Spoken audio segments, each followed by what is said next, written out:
اعوذ باللہ من الشیطان الرجیم بسم اللہ الرحمن الرحیم رب اشرح لی صدری ویسر لی امری واحلل عقدۃ من لسانی یفقہوا قولی۔ ہم اللہ رب العزت کے شکر گزار ہیں کہ اس نے ہمیں اسلام کی عظیم خواتین کا ذکر خیر کرنے کی توفیق عطا فرمائی۔ تو آج ہم اس سلسلے کی اگلی خاتون سیدہ آسیہ رضی اللہ تعالی عنہا زوجہ فرعون کا ذکر خیر کرنے جا رہے ہیں۔ یہ وہ سعادت مند خاتون ہے جو سرکش بادشاہ فرعون کی ملکہ تھی، لیکن اللہ رب العزت نے ان کو یہ اعزاز عطا کیا کہ حضرت موسیٰ علیہ السلام جیسے عظیم پیغمبر کی پرورش کرنے کا ذمہ ان کے ذمہ کر دیا۔ اللہ رب العزت نے قرآن پاک میں ارشاد فرمایا کہ فرعون کی بیوی نے فرعون سے کہا، یہ بچہ میرے اور تمہارے لیے آنکھوں کی ٹھنڈک بن سکتا ہے، اسے قتل نہ کرنا، ہو سکتا ہے یہ ہمارے لیے مبارک ثابت ہو اور ہم اسے اپنا بیٹا ہی بنا لیں۔ تو جب حضرت موسیٰ علیہ السلام بالغ ہو گئے تو فرعون کے مظالم کے خلاف آواز بلند کی، جس کی وجہ سے فرعون غصے میں آ گیا۔ اس مشکل وقت میں فرعون کی بیوی یعنی حضرت آسیہ رضی اللہ تعالی عنہا کی تمام تر ہمدردیاں حضرت موسیٰ علیہ السلام کے ساتھ تھیں۔ اب خامد کے مقابلے حضرت موسیٰ علیہ السلام کی حمایت کرنا کوئی آسان کام نہ تھا، اور خامد بھی وقت کا بادشاہ اور انتہائی جابر و ظالم انسان فرعون تھا۔ حضرت آسیہ نے خداوند کریم پر مکمل ایمان لا کر ایسا جرأت مندانہ قدم اٹھایا جو فرعون کے لیے درد سر بن گیا۔ کیا کیا؟ وہ حضرت موسیٰ علیہ السلام کی نبوت پر ایمان لے آئے۔ جب فرعون کو پتہ چلا کہ اس کی بیوی آسیہ حضرت موسیٰ علیہ السلام پر ایمان لا چکی ہے اور موسیٰ کے خدا کو اپنا خدا مانتی ہے، تو اس نے ظلم کی انتہا کر دی۔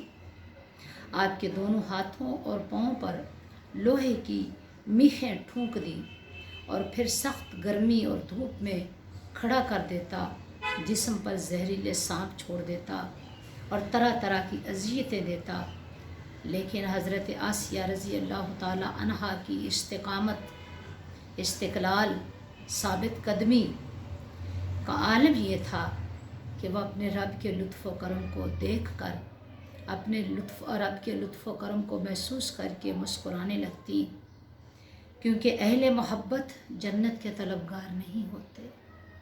معزز ناظرین و ناظرات، اہل محبت جنت کے طلبگار نہیں ہوتے، وہ اپنے محبوب حقیقی کی رضا اور دید کے متمنی ہوتے ہیں۔ ایسا ہی عقیدہ حضرت آسیہ کا بھی تھا۔ فرعون نے لاکھ چاہا کہ حضرت آسیہ حضرت موسیٰ کے عقیدے پر ایمان لانے سے باز آ جائیں، شاید میں ظلم و ستم کروں تو ان کے پائے استقلال میں لغزش آ جائے، شاید میں سختی کروں تو وہ اپنے ایمان کو چھوڑ دیں، اور شاید میں ان پر ظلم و ستم کی انتہا کروں تو یہ راہ حق پر چلنا ترک کر دیں۔ اس نے اپنے جابر اور ظالم فوجیوں سے کہا کہ اگر تو میری بیوی موسیٰ کا عقیدہ چھوڑ دے اور میری بیوی عزت و حرمت چاہے تو پھر اس کو چھوڑ دینا اور میرے محل میں لے آنا، لیکن اگر یہ موسیٰ کا ہی عقیدہ اپنائے رکھے اور موسیٰ کو ہی مانے تو پھر اس پر ظلم و ستم کی انتہا کر دینا۔ अब मुअज़्ज़ज़ नाज़रीन व नाज़रात, हक़ के ख़िलाफ़ बातिल हमेशा बरसरे पैकार रहा है। जब जब हक़ की आवाज़ बुलंद हुई है, बातिल ने अपने हरबे इस्तेमाल किए हैं और हक़ को दबाने के लिए, सच को दबाने के लिए जुल्म व सितम पर और ओछे हथकंडों पर उतर आया है।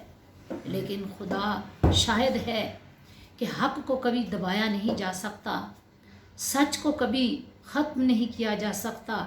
अल्लाह ने इस हकीकत का इदराक ख़ुद कलाम पाक में किया और अहले ईमान को समझाया, वजाअल हक़्क़ु वज़ाहक़ल बातिलु इन्नल बातिला कान ज़हूक़ा, कि हक़ आ गया और बातिल मिट गया, बेशक बातिल मिटने ही के लिए है।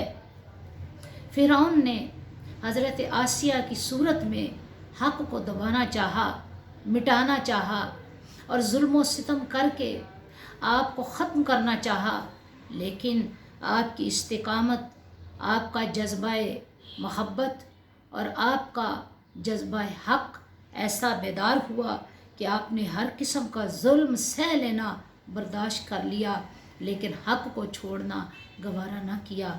सुभान अल्लाह। फ़िरऔन और उसके फ़ौजियों ने साजिश की, एक कंस्पायरेसी की, प्रोपेगंडा किया। वो ये कि उन्होंने कहा कि इस खातून को ज़मीन पर लिटा दिया जाए और छत पर इस पर भारी चट्टान फेंकी जाए कि इसके जिस्म का कीमा हो जाए। जब हज़रत आसिया को ज़मीन पर लिटाया गया और पत्थर उन पर गिराने के लिए उठाया गया, तो आपने उस वक्त आसमान की तरफ निगाह की, ऐ मेरे परवरदिगार, मैं तेरी रज़ा के लिए, मैं तेरे हक़ को तस्लीम करते हुए अपनी जान भी देने के लिए तैयार खड़ी हूँ। मौला, मुझे इन ज़ालिमों के जुल्म सितम से महफूज फरमा। जैसे ही आपने दुआ की, परवरदिगार आलम ने आपकी दुआ सुनी और ये भी दुआ की कि मौला, जन्नत में मुझे अपना पड़ोसी बना लेना। अल्लाह रब्बुल इज़्ज़त ने अपनी प्यारी बंदी की दुआ को सुनते हुए अल्लाह ने सारे हिजाब उठा दिए, आपको जन्नत के मनाज़र दिखाए गए, हत्ता कि अल्लाह रब्बुल इज़्ज़त ने अपना जलवा भी दिखाया।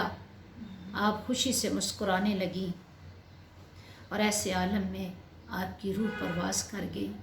इससे पहले कि कौम फ़िरऔन या फ़िरऔन के जुल्म व सितम करने वाले फ़ौजी आप पर जुल्म करते, आपकी रूह आलम बाला को परवाज़ कर चुकी थी।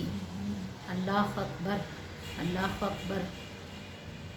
मुअज़्ज़ज़ नाज़रीन व नाज़रात, अगर हम हज़रत आसिया की दुआ की इस बारीकी की तरफ जाएं कि उन्होंने शहादत के वक्त पहले खुदा का पड़ोस मांगा और फिर जन्नत की तलब की। अब इक़्तिदार के अवानों में रहने वाले अमूमन ज़्यादा सख्त मिजाज होते हैं, नरम मिजाज नहीं होते। लेकिन फ़िरऔन की बीवी हज़रत आसिया महल में रहने के बावजूद महल्लात की पथरीली दीवारें के पीछे भी कलमा हक़ बुलंद करती नज़र आती हैं। ये वो अज़ीम खातून हैं कि अल्लाह की ज़ात पर ईमान लाकर उन्होंने रूहानी दर्जा ऐसा हासिल किया कि अल्लाह ताला ने क़यामत तक के लिए उनकी शख्सियत को एक मिसाल के तौर पर ज़िंदा कर दिया। ये वो खातून हैं कि जिनका ज़िक्र खैर अल्लाह रब्बुल इज़्ज़त ने अपने कलाम पाक में उनके जज्बा इस्तिकामत को सामने रखते हुए आपका नाम लेकर किया। अल्लाह ताला ने ईमान लाने वालों के लिए फ़िरऔन की बीवी को मिसाल बना दिया कि जब उसने दुआ की कि ऐ मेरे रब, मुझे जन्नत में अपने पास मकान अता करना, तो मेरे रब ने फ़िरऔन के जुल्म से निजात अता करते हुए आपकी रूह आसमानों पर तलब कर ली और फ़िरऔन देखता रह गया। मुअज़्ज़ज़ नाज़रीन व नाज़रात, ऐसा ही होता आया है। अल्लाह ताला अपने प्यारे बंदों और बंदियों की हिफाजत इसी तरह किया करता है। बातिल, कुफ़र और जुल्म व जबर कभी भी हक़ का रास्ता नहीं रोक सकते। यकीन जानिए, हक़ हक़ है और ये गालिब होकर रहता है। السلام علیکم ورحمۃ اللہ وبرکاتہ۔